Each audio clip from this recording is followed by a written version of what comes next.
Hello and welcome. I'm Hannah from the Pulitzer Center. We're seeing a few people start joining us, so just give us a moment as folks begin to trickle in.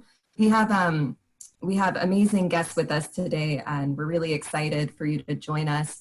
And while we're waiting for a few more people to come on in, please just open up your chat box and share with us what's your name and where are you based, where are you living right now in the world, so we can get to know who's with us a little bit better. I'm here in Washington, D.C. I'm also here with my colleague Fareed, who works at the Pulitzer Center in D.C. as well. Rob, can you tell folks where you are? Yeah, I'm in New Hampshire right now, on the border of New Hampshire and Maine. Amazing. And Tatenda, what about you? Yes, hi, thank you. I'm in Boston. I'm in the house in Boston, Somerville. Amazing.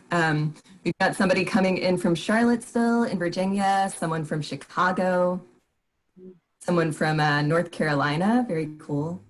More from DC and from New York. Nice to have some major city representation going on. Warrenton, North Carolina. Wow. Nice. I spend a lot of time in North Carolina. My whole family's from there. Raleigh, North Carolina. I think we might have a class from North Carolina with us today. From the Bay Area, very cool. All right, so we're starting to get a good number of folks with us. Hi, Jordan from Florida. So today we do have our chat limited to just our panelists, but we'll be monitoring that, and we'll be taking a look at any comments that you have for us. Hello in Virginia Beach and in Illinois and Southern Illinois. Hello from New Jersey and New Haven. So thank you so much for being with us, and please continue throughout this webinar to share your reflections and your responses in our chat box, and the panelists will be monitoring that. Ordinarily, I would have a lot of goals on this slide, but today we're just going to list our number one goal, which is to take care of ourselves and each other. We're really grateful to all of you for being with us, including our panelists and including every audience member here today who's going to be collaborating with us on this conversation. We just want to acknowledge that we're in the middle of a pandemic, and we're also in the middle of protests against anti-Black racism across the country and around the world.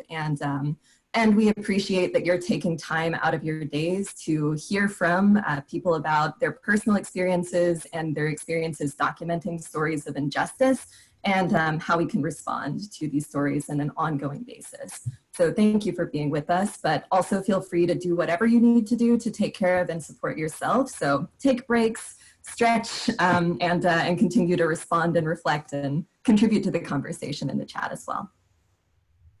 Our agenda for today is pretty simple. We're going to get started by talking a little bit about where we're coming from and how all of us in some capacity work with the Pulitzer Center. So I'll tell you a little bit about what we do there. After that, I'm going to turn it over to Tatenda and to Robert to talk about the film She's Not a Boy and about their experiences collaborating on that film as well as the story itself. After that, Robert will be screening a portion of the film, and we'll also get to have a question and answer session with them both before closing out with a survey. And, you know, quick plug, hopefully you'll be able to stick around for that closing survey. It's very helpful for us to think through how we can improve these spaces and make this better for all of you in the future as we continue working to improve our virtual spaces and communications. So anytime that you have a question for Robert or for Tatenda that you want them to answer in that Q&A period after they've presented, please feel free to type that into the Q&A box. You have that in addition to the chat box. So Q&A is going to be anything that you want answered after the presentation. Chat box is going to be anything that you want to share about how you're feeling, your personal reflections, your responses to the presentations that you're hearing today. And we'll be monitoring that as well. Before I get started telling you a little bit about the Pulitzer Center and where we're coming from, I want to ask you, just so I get a little bit of a sense, how familiar you are with the Pulitzer Center. So Fareed, my colleague, would you mind going ahead and launching that poll? So are you very familiar and have used center resources a whole lot? Are you familiar? You know about us, but maybe haven't done that much. Somewhat familiar in that you've heard the name, or unfamiliar. This is your first time engaging with the Pulitzer Center completely. And we'll close out that poll in 5, in 4, in 3, in 2, in 1. All right, let's see our results. Looks like we have a lot of familiar folks, but there is a bit of range here. So hopefully this will be some helpful context as we move forward with our discussion today. So those of you who are familiar with us probably know that we are a journalism and education organization. What that means for us on the journalism side is that we provide grant funding or money to journalists to tell what we refer to as underreported stories. Underreported stories are anything that is not getting a lot of attention in the major news headlines, but is a really important story. So we help journalists take the time that they need and give them the resources to do that in order to tell more nuanced stories about our communities. Our education team, which Fareed and I are both a part of, takes those stories, the very best of them, and we turn them into education programs. So that looks like bringing journalists into schools, whether that's in person or online, writing curriculum, and just making sure that not only do these stories have a life beyond the news cycle, but also that you as students are involved in thinking through how you can both elevate underreported stories about injustices and how you can tell your own.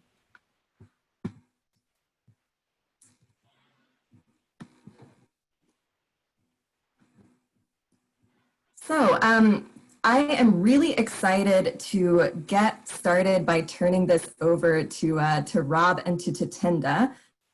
Just one moment. I forgot how to stop screen sharing. Rob and Tatenda, we're really grateful to have you with us today. And I would love, we'll be able to see it in our chat box if everybody could just welcome Tatenda with a giant round of virtual applause. So thank you so much. Thank you so much. Can you hear me? Is it clear? Okay, perfect. Well, I think, let me start by saying hi, everybody. I wrote what I wanted to share with you because, as you can imagine, I've been part of the protests as well, and my mind has been all over the place. So I decided to write it down so that I would make sure I share with you what I really want to share with you today. My name is Tatenda Ngwaru. I want to start by saying thank you to everyone who's here today. I want to acknowledge that with all that's happening right now, it has been really hard to focus on anything else.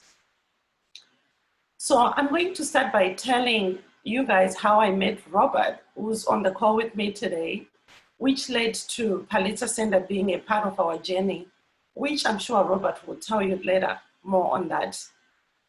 I used to live in New York and I used to cook Zimbabwean meals. I love cooking and I love food. And I would invite people to buy tickets and dine with me for 2 hours while I tell them about my story as an intersex person and as an asylum seeker in America. One of his friends came to this dinner, and afterwards, I think the friend went to him and gave him my contact. So the next day, Robert called me. I was single at the time. So when I got the call, I thought, oh, this is amazing because maybe this is a date that this guy is asking me to go on. But disappointingly so, I later realized that he was just a journalist who wanted to interview this woman he had heard about her food and being intersex and being an asylum seeker. The moral of the story is I'll never forgive him that this wasn't a date. But we decided to keep in touch. And one day over a drink, after a few months of meeting, I said to him, Robert, why don't you make a documentary about me? This is how our journey started. I'm an intersex woman, and I've been doing intersex activism for the past 10 years. Intersex is a condition when a child is born with ambiguous organs, and usually they cannot tell what sex it is at birth. It is believed that 2% of the population is intersex, just like how it's common to have a redhead. But it has never been normalized. Intersex people, mainly children, when they were born, where I come from, long back, they would get killed because it was believed at the time that being born intersex brings bad omen and it's an abomination to the culture. So this is a condition that has been stigmatized and regarded shameful for the longest time. And some parents, in fact, so many parents, they would hide it when they have an intersex child because they were afraid of the stigma and judgment that would come from the community towards their child. Also, there's very few intersex people that are visible, especially in Africa, which is where I come from, in Zimbabwe. And I think most part of it is because we don't get to see stories every day of out and proud intersex people. And we don't get to see them in the media because it is something that is not celebrated. And that is something that I have vowed that I will fight with my last breath to break those barriers. So all of that, and because my childhood was very traumatic and very difficult when I became a young adult, because of the judgment, and also because my parents didn't really understand what was going on. I had been raised as a boy for a few years until I had my first period. And then we realized that I was actually a girl. This is something I had always known, but it was very difficult to convince anyone, including at one point, my own parents. So the pain, the heartache, the exhaustion, the frustration of being misunderstood is actually what I used as an inspiration. And I sought power from it to want to change the narrative and the belief that people had towards intersex people. To cut the long story short, I then decided to leave my job at the time in South Africa and go back to Zimbabwe and start an organization.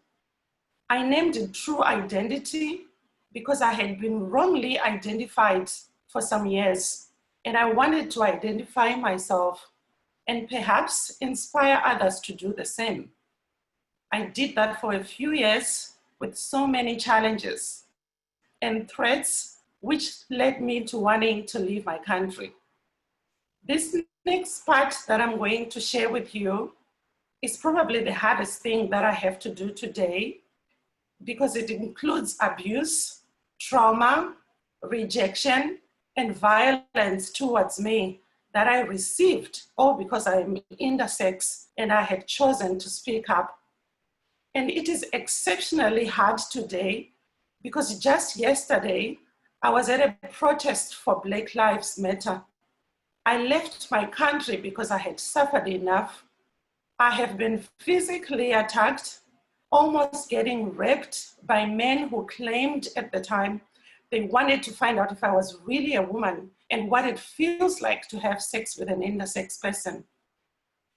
Some of them wanted to even burn down my father's house while we were inside, because according to them, how dare I be intersex? How dare I decide to speak out?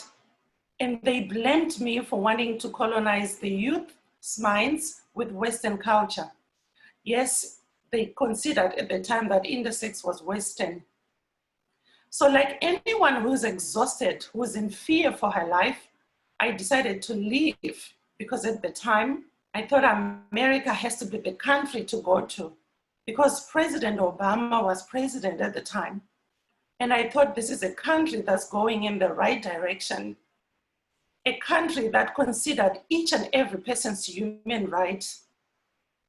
So today is very hard because when I heard George Floyd screaming and shouting, saying, "I cannot breathe," those were words I have said before, and it triggered me so much. I know exactly what it means to have a hateful man's knee on your neck because they cannot stand who you were born to be. These are stories that need to be told stories that need to be chanted because maybe the pain they bring can vanish and people can start to treat each other as equals. That is why I decided to make a documentary about my life. I also made a very difficult decision of putting my parents in the film. Of course, I asked for their permission because I wanted parents' voice to be heard and to show that when a foundation of love and sympathy comes from parents, it is hard to break a child. I consider myself unbreakable today because of my parents. Hope and wanting change is what made me live. And that is what you see in today's protest here in America. It is people who have hope and who know that they need change. I want that for myself and for the children that I will have, and for everybody who's born intersex and beyond that. I'm aware that my story shows a lot of resilience, and that is something that I hope that whoever is listening in today can believe that change is going to come. But change comes to those who are resilient, to those who are willing to fight the fight. Change comes to those who are willing to tell underreported stories like Robert and Yuhong did. It is our duty to tell these stories. It is our duty to utilize our privileges for underrepresented and underreported stories. Those are the stories that the world needs to hear. Those are the stories that we need to exhume from the ground, even if they live in dead bodies 6 feet under. The untold stories, the unsung heroes in a world that commercializes reality television, which is not exactly real lives lived on the streets by everyday people. Please bring your heads together with mine and tell me this story. My story represents not only I stand as one, but I come as 10,000. Thank you so much for listening and for allowing this voice on the table. Thank you so much. That's all I have to say today. Thanks, Tatenda. Thanks for being here and getting through that and sharing with everybody. I know it's been a hard week for you, and I think you obviously know the value of sharing your story and of raising up the stories of other people who have gone through things. And I appreciate you getting through that to be here with us today.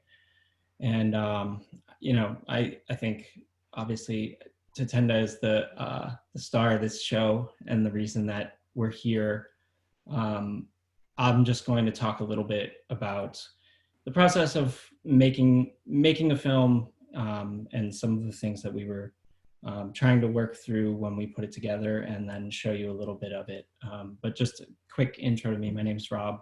I'm a filmmaker. I've done a lot of different kinds of digital work and a lot of historical documentaries, things like that. This was the first film I made that was kind of like festival style story that was very much in the present and followed one person.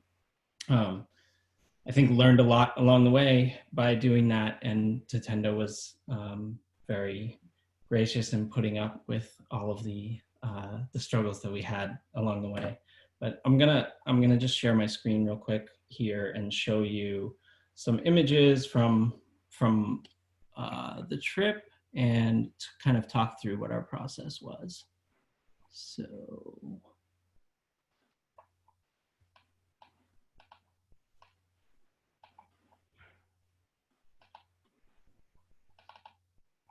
Okay. So yeah, the film, when we first got into it, as Tatenda had mentioned, I was living in Brooklyn. I was a student at the time at Columbia Journalism School.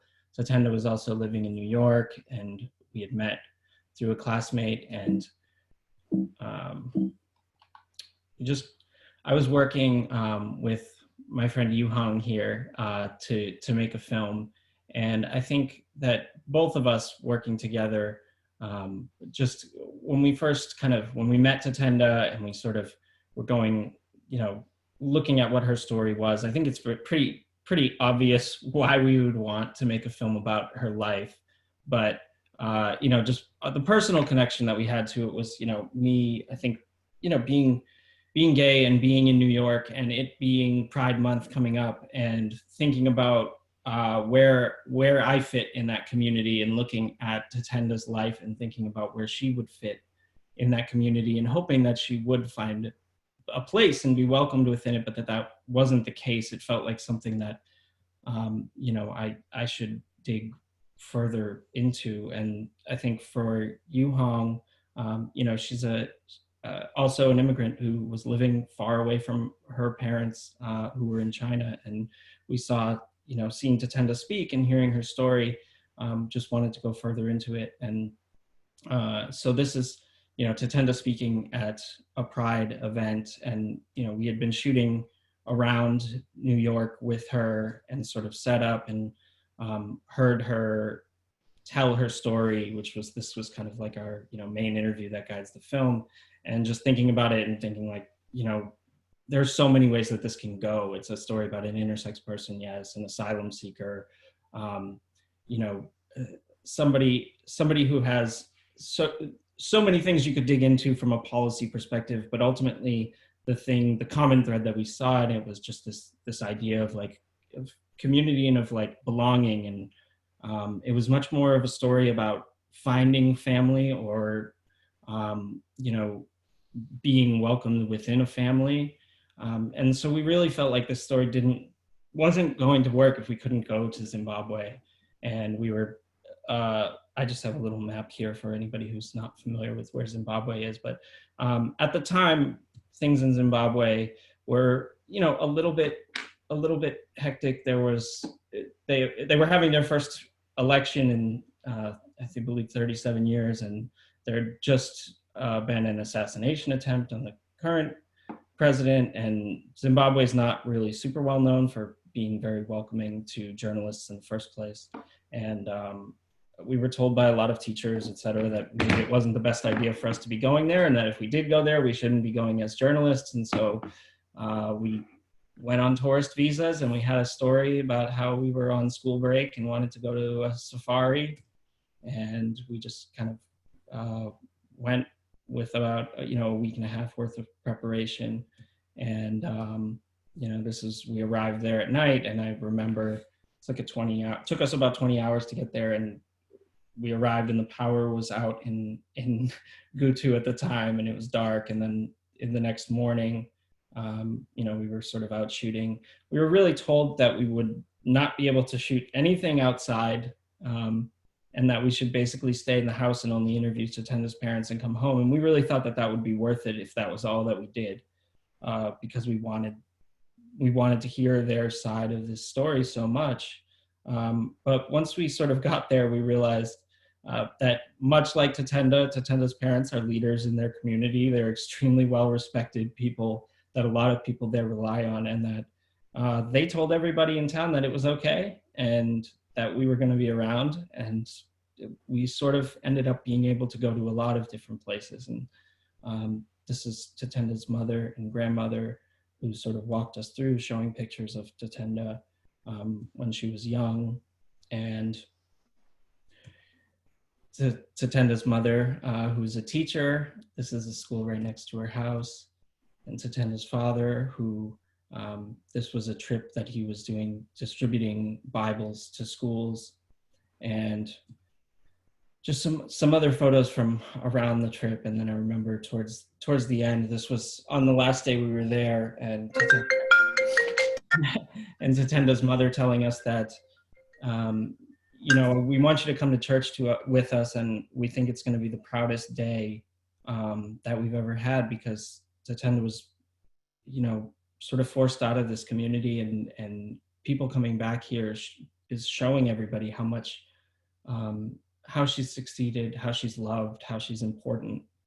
And that this was sort of right at the end of that day, right before we left. And then we basically left Gutu, traveled for 20 hours or something like that again. And then as soon as we got off the plane, we were basically back in New York on a roof for the 4th of July with Tatenda. This ended up being the last scene in the film. And then the Pulitzer Center helped us immensely after that point. We basically had a film, but we had never really tried to distribute a film. And they helped us basically with financial support for finishing it up and then applying to festivals and trying to get it out in front of people. And we turned out to be extremely lucky and were able to get it published on the Atlantic, where it was seen by quite a few people and also into quite a few film festivals all over the world. And I'll show you a little bit of a clip now from the film. I'm actually gonna get back out of here. But this section of the film, I think, gets at a lot of the themes that the whole thing explores of kind of being a person who's been through a lot, who's between two places in some ways, who came to New York expecting to be accepted into this sort of melting pot that has this big Pride festival every year, et cetera, and then didn't necessarily find things that way, and also I think shows a little bit of how special Tatenda's relationship is with her family. So I'm just gonna let this play now. I thought I was coming to a country that probably understood intersex stuff more than any country. Oh boy, did I have a rude awakening.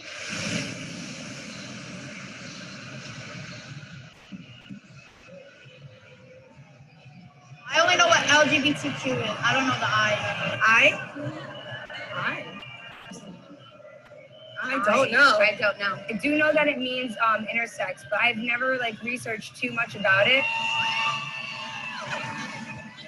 Do you feel connected to Pride, like a big parade or anything? No, I'm sad to say I'm really not. Although I do acknowledge, what happened here in the history, I was never part of it. Everything is just overwhelming me. I want to be home. I miss my parents. Sunday is like a family day. I don't know if it's like that here. Back home Sunday, you make food, you go to church together, you have lunch together afterwards. The Israelites were surrounded on all sides. They were facing the sea. So Sundays, it never gets old for me. I'm always sadder than any other day, actually.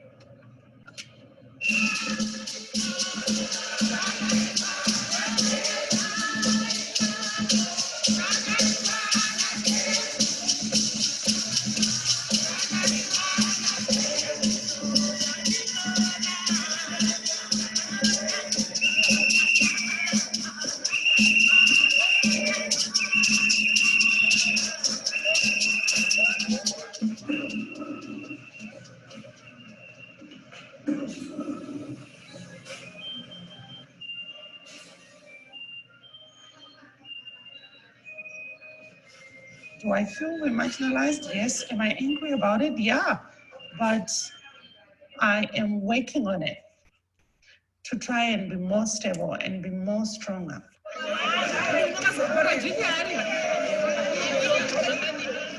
She might face difficult things, but she might hide it from us.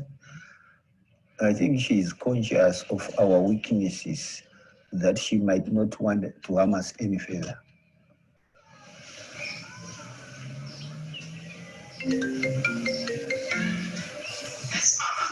Hey, Tatenda. How are you? Fine, fine. We are back from the church now. So the past month, I've been doing speaking engagements. Yeah. Here they call it Pride Month, where it's basically you're being proud of who you are and where you come from and what you're doing for the community. All right. So I was doing events, speaking to people and just encouraging people to love themselves more, So I'm on my way to being the next Oprah. That's your wishes, huh? Out of Ellen. Yeah, I love Ellen. I love Ellen, but Oprah is next. So I can start right there. Oh my God. All right, Yeah, it's okay. So today I'm going to church to go and pray and ask for the energy for the week. You know, we need the source of energy every day. Yes. Anyway, it's so nice to see you guys. I'm gonna go to church. Mom, are you crying? No. Okay. I need to go to church. You cannot cry.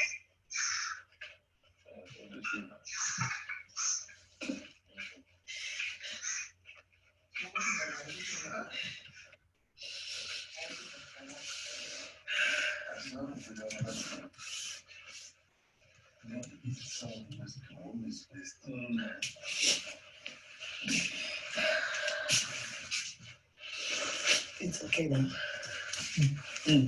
I'm fine now.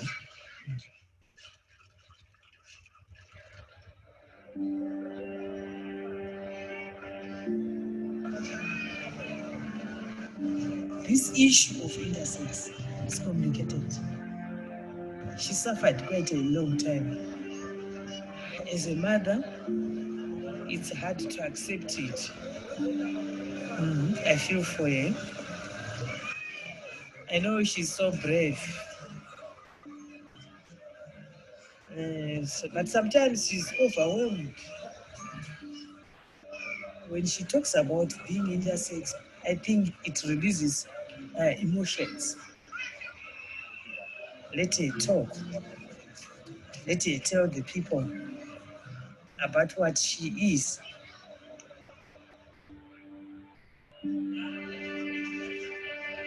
I am a Black woman, I'm an immigrant, and I'm an intersex woman. That is something that is just built automatically to destroy me. But from that, I rise. Thank you.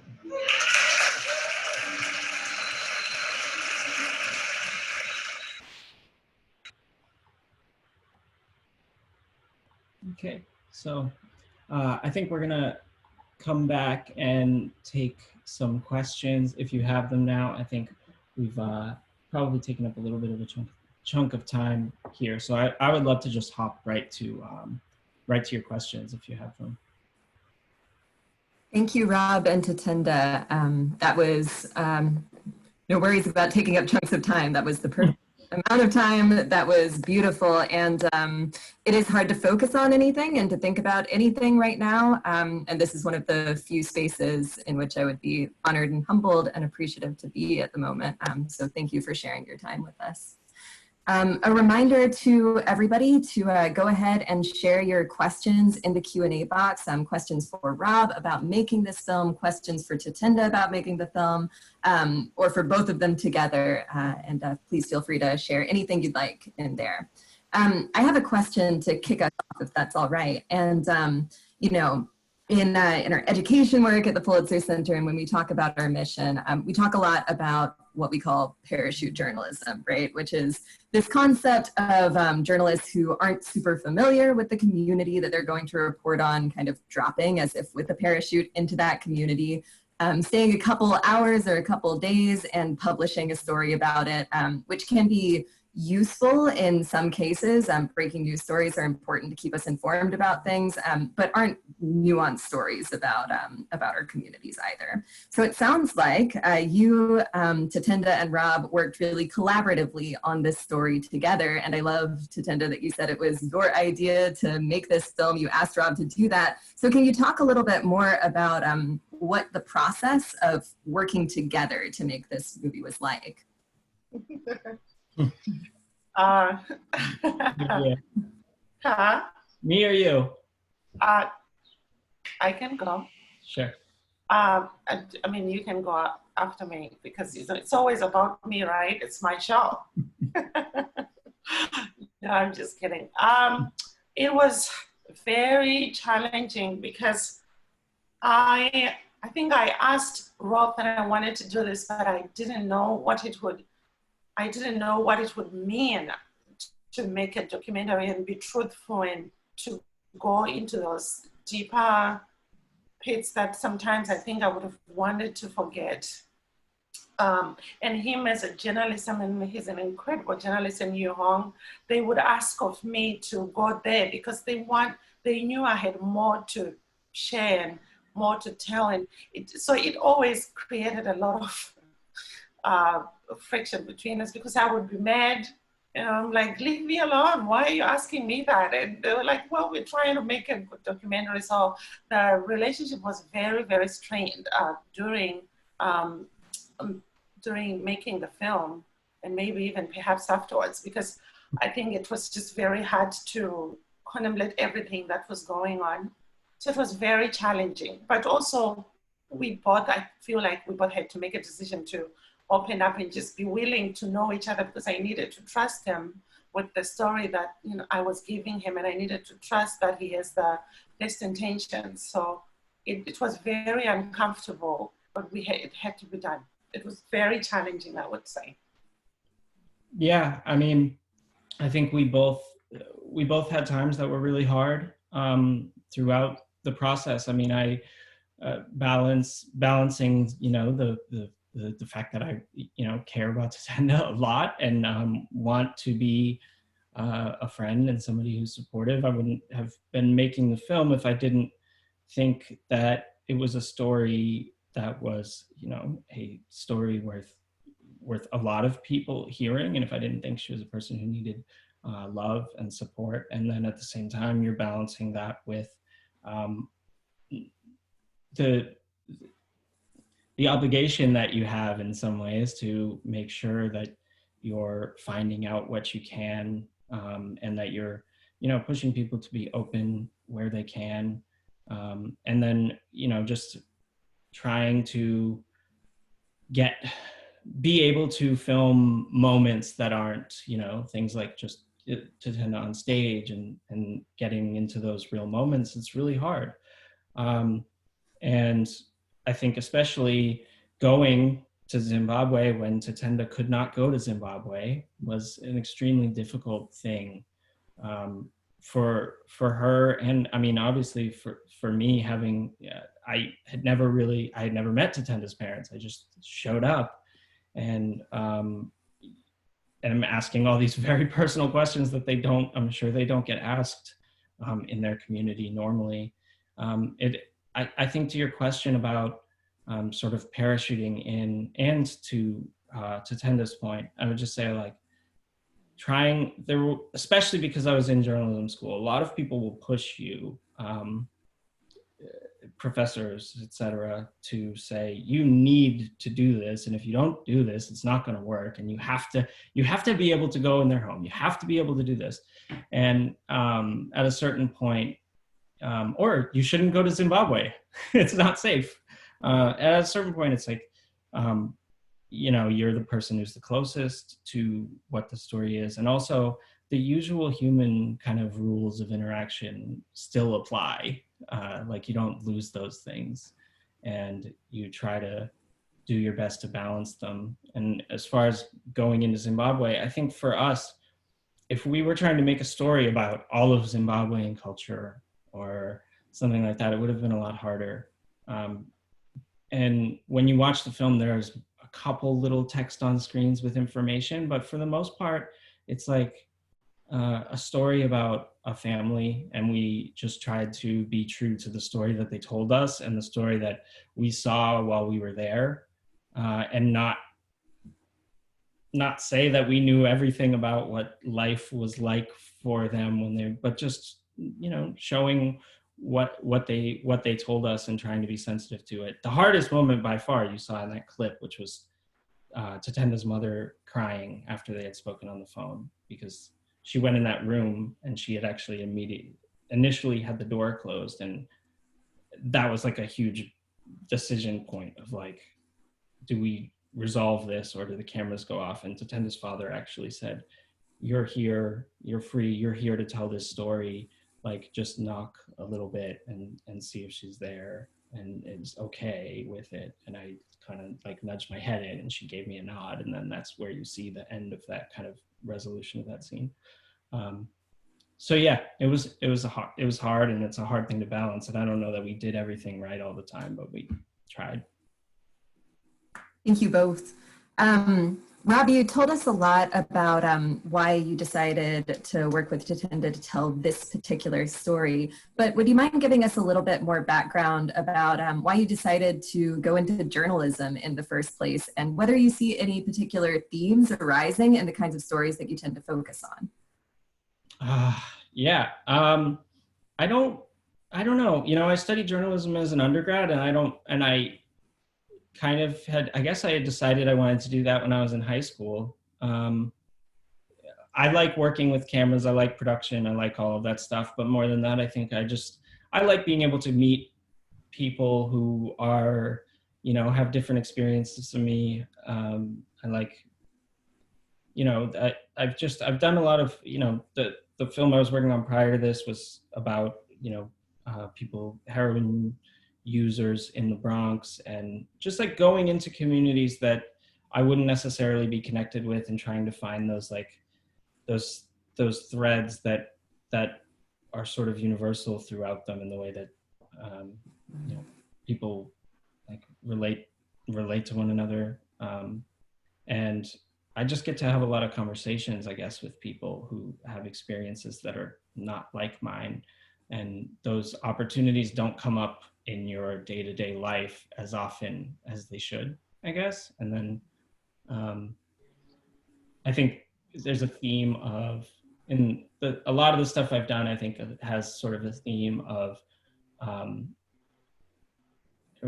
in a lot of it is racial justice based work. I've done, you know, augmented reality work about the history of white supremacy and things like that, and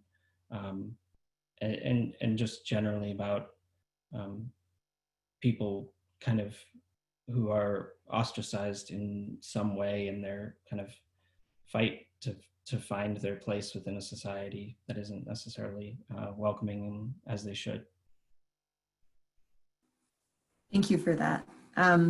There's a question for Tatenda about a little bit of your professional background too. So Sophie's asking, and I'll just read Sophie's full comment actually. They say, thank you again for sharing your story. I can't imagine what it must be like to be unable to go home. Would you be willing to speak a bit more on the work you were doing in Zimbabwe before coming to the US? Did you have any experiences while doing this work that you found encouraging? So could you maybe speak to the work that you did in Zimbabwe, but also to the work that you did in South Africa, which we haven't really talked about yet? Yeah, sure. Thank you for asking that question. I had worked in South Africa in Cape Town for 4 years for an organization called Gender Dynamics, and it promoted the rights for transgender people. So I had worked in the non-profit sector for a few years, and I worked very closely with the founder of that organization, which is actually what inspired me to go and start this work back home, because I thought charity begins at home, and I knew no one was doing that in Zimbabwe for intersex specifically. And so I decided to go back to Zimbabwe because I had been inspired by the work that we had been doing with the transgender community in South Africa as a whole. So I was very inspired by that and just wanting change for myself, like I said when I was speaking earlier. Just I think wanting change has always been something that makes me show up and get up even sometimes when I don't want to, and because I know it has to be done. I was just raised like that way. If you want change, you need to speak up. Even when we had issues at home, and my father is a man who allowed everybody to sit in the living room and say what's bothering them. So I had always just grown up as a child who could speak up. So I've been in trouble quite a lot because of my big mouth. Obviously, that's why I'm an asylum seeker, because I just don't know when to stop. I just say things as they are. So I worked in Zimbabwe and ran through identity for a few years before I came here. I was just driving around. I got a grant to drive around the country so that I could speak to communities and religious people, which is very vital in Zimbabwe because there's a lot of religion and it has such an impact in people's lives. And I traveled around the country and speaking to people and having intersex people reach out to me privately, of course, because we couldn't exactly be public. But that inspired me, just hearing so many different stories. And when I started working in Zimbabwe, I realized that not only did I realize that I wasn't the only one, which is what I thought at one point. I thought I must be the only intersex person because I couldn't see anyone like me. But not only did I find out that I wasn't the only one, I also just was inspired by how many different intersex stories. There's not only just one intersex story. Everybody has a different story, or their body looks different, or they feel different. So just realizing that there were so many of those stories that were not told just made me realize that I needed to speak more and also try and gauge people's interest, especially intersex people, to tell their stories more so that we could perhaps normalize that, whatever normalize means, so that people could know that there's actually different stories of these things and it's a biological thing. People are born like this and it's never a choice for anyone to be who they want to be. It's because they know it's not a choice. It's something you feel from inside, and it's a life that you live. It's a soul that you live in. So that inspired me quite a lot to do this kind of work. Thank you for that. Mm-hmm. So I want to shout out some of the folks who are with us, actually. We have a lot of people with us who are reporting fellows. Rob was a reporting fellow with the Pulitzer Center. And for those who are on the call who aren't familiar with that, those are university students, both undergraduate and graduate students who are doing work on Pulitzer Center grants to tell underreported stories. So there are some questions about that journalism process, and I see a number of them about interviews specifically.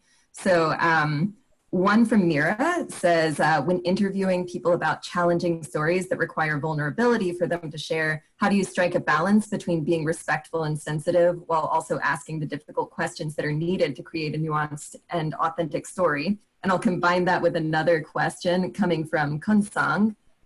What are your advice? What's your advice, or what are your tips in pushing for hard yet important questions? So any interview tips for journalists?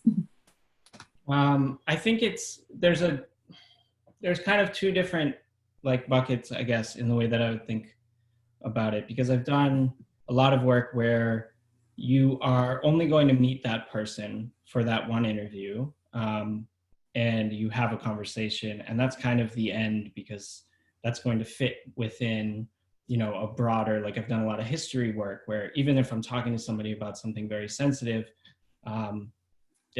I'm only going to probably have that conversation at one time. And so there's not as much kind of relationship building that's already happened. And I think in those cases, for me, especially doing a lot of work about kind of white supremacy in the US and things like that, has been just like owning a sense of owning the fact that you are ignorant to people's experiences from the beginning, and not trying to hide those things, and sharing, because that's a form of vulnerability in itself, to not act like you know everything. And I think that that's, to me, been helpful, to just be honest about what your shortcomings are, and to just be curious. In a lot of ways that I feel like that's helped to just make people feel like I'm not showing up as if I'm just trying to pull words out of them, you know, that are already kind of in my head, and just like making it more of a conversation. I think with Tatenda and making this film, it's a different process. I mean, we had known each other for a bit, and you know, the night that she came to do the sort of master interview for the film, I knew that she wasn't feeling very good that night. I knew she didn't want to be there that night. And because it had already been hard for us to be recording, and like that we were already like pushing, like, we're going to Zimbabwe, so we need to talk to your family, and all of those things. It was just a lot, all very fast, I think, for us to be asking of her. And so there were times in that conversation where I did push a little bit for details about things back in Zimbabwe that she said, I don't want to go into that. I don't want to relive that right now. I'm just not going to do it. And I think I maybe had one follow-up to that where I just talked about how, I think I understand that in this moment it's really hard, but I think it would be, valuable for people watching. And she just said, I'm not going to do it. And then, that's, you move on. Like sometimes it's not, like everything doesn't always ride on you getting somebody to answer that one question in that one moment. And you just kind of, let it go and continue to I guess follow the normal rules that you would follow with a person in conversation. I don't know if that was helpful. I'm sorry. It's not like an easy thing to do, but. I think it is. Thank you very much. Yeah, and keeping that human aspect and human first element in mind is a really good advice for all of our journalists. There's a question for Tatenda in our Q&A. This person says, Tatenda, you mentioned that having loving parents made you a strong person. They're wondering if you're willing to talk about this. What kinds of conversations did your parents have with you about your gender identity and or obstacles you faced growing up as an intersex person? Oh, sure. Thank you for asking. That was a very hard topic, or maybe a hard time, I would say, because at first I think my parents were trying to convince me not to come out and tell people that I was intersex. They said, why, we know, we love you and that's okay. So why don't you just keep it quiet and finish school or whatever, and so that people, you don't give yourself to people for being objectified or being attacked. And because I'm very strong-willed and strong-headed, I said that's not going to happen. So we had a bit of a rift during that time because I decided to get out and just to represent who I am. And what happened is just they realized I wasn't turning back because I had to leave home, and I said, I'm not going to be speaking to you, the both of you. And I didn't speak to them for a year because I was just living my life and trying to follow my journey and see who I am. So afterwards, they wrote me a letter to say, okay, we get it. You're not going to give in. So why don't you come back and why don't you tell us, teach us about who you are. That's what I'm thankful about them, because they realized they didn't know anything and they were trying to impose a life on me, and they turned around. Thank God I was still alive for them to make it right, because I'm very aware that not everybody's lucky to, when they move away from home, to be able to come back home and be still alive. So I'm very fortunate that they wrote me that letter and asked for forgiveness and asked me to teach them. And we went to speak to doctors so that they could also get professional input of what was happening. But this is a time when I was working and I could pay for it.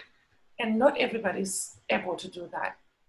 So it's a conversation that took a while, and it was a process. It didn't happen overnight. I told them about who I am.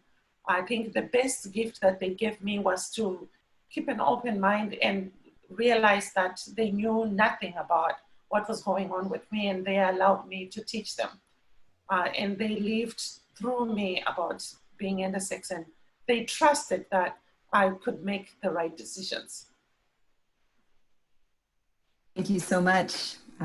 I think that's a really useful framework for us to be thinking about. I also know that we have many teachers on this call who that's probably really helpful to hear too. So we only have a few more minutes left together. So based on the questions that I'm seeing remaining in our chat, and I'm sorry that we're not going to get to 100% of them today, I'm going to ask you both for some advice, and we'll start with Rob. So Rob, there are a lot of questions in here still about filmmaking specifically and about journalism in general. But knowing that there are some student journalists on with us today, and those might include graduate students and undergraduates, but also high school and middle school journalists, are there any things that you want all journalists to keep at the top of their mind when they're choosing and reporting on stories? Any advice for young journalists?